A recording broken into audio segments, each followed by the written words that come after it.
आज Doubtnut app download करें। Doubtnut पर अपने सभी गणित, रसायन विज्ञान, भौतिक विज्ञान और जीव विज्ञान के डाउट्स का करो सफाया। बस प्रश्न की फोटो खींचो, एक ही प्रश्न को क्रॉप करो और तुरंत वीडियो सोल्यूशन पाओ। अभी डाउनलोड करें।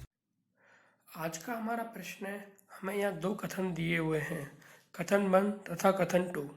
कथन 1 में बोला है हमें कि एक समान द्रव्यमान और समान आकार के दो बेलन, एक खोखला तथा दूसरा ठोस है, किसी नत्तल से समान ऊंचाई के साथ बिना फिसले लुढ़काए जाते हैं। तो पहले ये समझो बिना फिसले का मतलब क्या होता है। देखो, जहाँ कहीं भी बिना फिसले लिखा आता है ना, उसका मतलब होता है शुद्ध लोटनी गति। कौन सी गति? शुद्ध लोटनी गति। शुद्ध लोटनी गति की शर्त क्या होती है कि इसमें क्या रहती है, यांत्रिक ऊर्जा, यांत्रिक नहीं, कुल ऊर्जा संरक्षित रहती है। क्या रहती है? संरक्षित। अब क्यों रहती है? क्योंकि इसमें क्या होता है, गतिक घर्षण बल नहीं लगता है, केवल स्थैतिक घर्षण बल लगता है। स्थैतिक घर्षण बल ही होता है, गतिक नहीं होता। ठीक है, इसलिए क्या होता है, जब गतिक घर्षण बल नहीं लगेगा तो ऊर्जा क्या रहेगी, संरक्षित रहेगी। ऊर्जा संरक्षित रहेगी तो हम ऊर्जा का संरक्षण कर सकते हैं। और शुद्ध लोटनी गति की यही शर्त होती है। इसमें क्या होता है, जो नीचे वाला बिंदु होता है ना, वो गति नहीं करता है, जो कि सतह के संपर्क में आने वाला बिंदु गति नहीं करता है। ठीक है, अब कथन 2 बोला है कि ऊर्जा संरक्षण के नियम के अनुसार नत्तल के पाद पर दोनों बेलनों की गतिज ऊर्जा समान होती है। देखो, पहले समझते हैं कि ये हमारा नत्तल है, एक और थीटा है। अब यहाँ पे क्या, समान द्रव्यमान तथा समान आकार के दो बेलन है, इसका द्रव्यमान m है, त्रिज्या r है। अब एक ठोस है, एक खोखला है। तो देखो, हम सबको पता होता है कि ए का सूत्र क्या होता है, ये बराबर होता है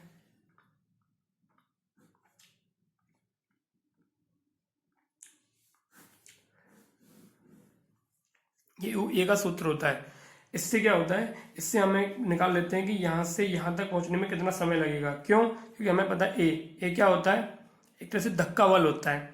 तो जिसमें ए जब बढ़ेगा तो समय क्या होगा, कम लगेगा। क्यों? क्योंकि ए त्वरण बढ़ गया, तो त्वरण बढ़ गया तो समय क्या लगेगा, कम।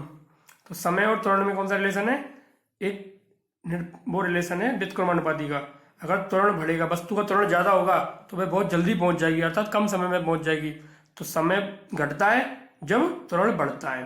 ठीक है, अब देखो, त्वरण किसके, व्युत्क्रमानुपाती आई के। तो ए बढ़ेगा कब, जब आई घटेगा।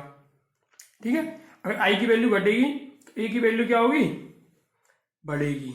समझ रहे हो, क्योंकि हर में बढ़ रहा है, हर में अगर घटता है तो पूर्व मान क्या होगा, बढ़ेगा। तो आई घटेगा। अब देखो, इससे रिलेशन निकाल देंगे हम, तो हम कह देंगे कि आई जिसका कम होगा उसे टी कम लगेगा।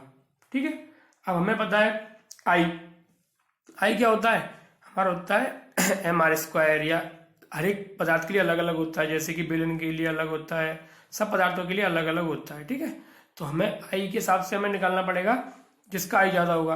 हमें पता है कि ठोस वस्तुओं का आई क्या होता है, खोखले से क्या होता है, ज्यादा होता है। अगर आई का मान ज्यादा है तो यहां से हम स्पष्ट रूप से कह सकते हैं कि समय भी क्या लगेगा, समय भी क्या लगेगा, ज्यादा लगेगा। अब देखो, आई जड़ता गुण होता है, ये क्या होता है, ठोस वस्तु, एक है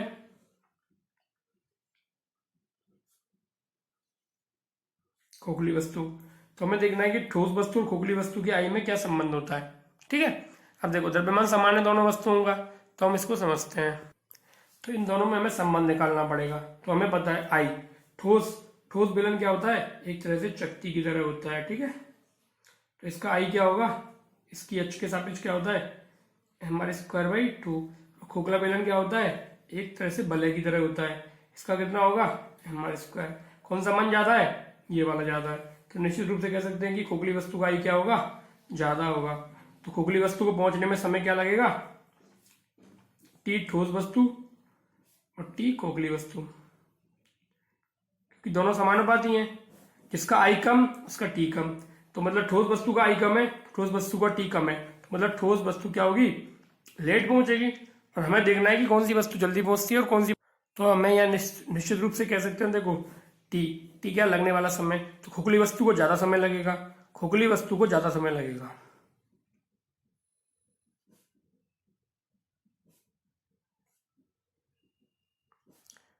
और जब ज्यादा समय लगता है तो वो वस्तु लेट पहुंचती है।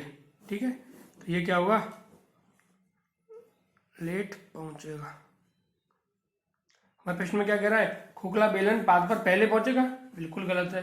ये क्या करेगा, लेट पहुंचेगा। क्यों, क्योंकि इसका आई क्या है, खोखली वस्तु का ज्यादा है, और आई ज्यादा होता है तो उसको लगने वाला समय भी क्या होता है, ज्यादा होता है, और जिसको ज्यादा समय लगता है वो उतना ही लेट पहुंचेगा, तो ये जल्दी नहीं पहुंच सकता। तो इस पहला ऑप्शन तो सही नहीं होगा। दूसरे वाले को हमने देख लिया है, ऊर्जा संरक्षण, हमें पता है कि ऊर्जा संरक्षण का नियम लगता है। क्यों, क्योंकि ऊर्जा संरक्षित रहती है, क्योंकि यहाँ पे जो लगने वाला बल कौन सा है, केवल स्थैतिक घर्षण बल लगता है, गतिक घर्षण बल नहीं लगता है। और जब वस्तु का गतिक घर्षण बल नहीं लगेगा तो वस्तु पे क्या होगा, ऊर्जा संरक्षित रहेगी। तो कुल ऊर्जा क्या होती है, संरक्षित रहती है। अब देखो यहां से यहां तक आ गया तो ऊर्जा में हानि कितनी हुई, हानि, स्थितिज ऊर्जा में हानि कितनी होगी, यहाँ पे स्थितिज ऊर्जा कितनी थी, ये अगर ऊंचाई h है तो यहाँ से ऊर्जा कितनी थी mgh, और यहाँ पे कितनी हो गई, 0 हो गई। तो ऊर्जा में हानि कितनी हुई, mgh के बराबर। लेकिन क्या होगा, यहाँ पे क्या होगी, वो गतिज ऊर्जा के में परिवर्तित हो जाएगी। तो ये क्या होगी, गतिज ऊर्जा, कहाँ पे, पाद पर। ठीक है, तो यहाँ पे जो गतिज ऊर्जा होगी वो mgh के बराबर होगी, और दोनों वस्तुओं का लिए g समान है, h समान है, m समान है, तो दोनों वस्तुओं की गतिज ऊर्जा क्या होगी, समान होगी। तो हमारा बी ऑप्शन यही कहता है। तो इनमें से कौन सा ऑप्शन सही होगा, कथन 1 असत्य है तथा कथन 2 सत्य है, तो हमारा डी उत्तर सही होगा। कक्षा 6 से 12वीं से लेकर नीट, IIT, JEE वो एडवांस के लेवल तक 1 करोड़ से ज्यादा छात्रों का भरोसा। आज ही डाउनलोड करें डाउटनेट ऐप या व्हाट्सएप करें अपने सारे डाउट्स 8400 400 400 पर।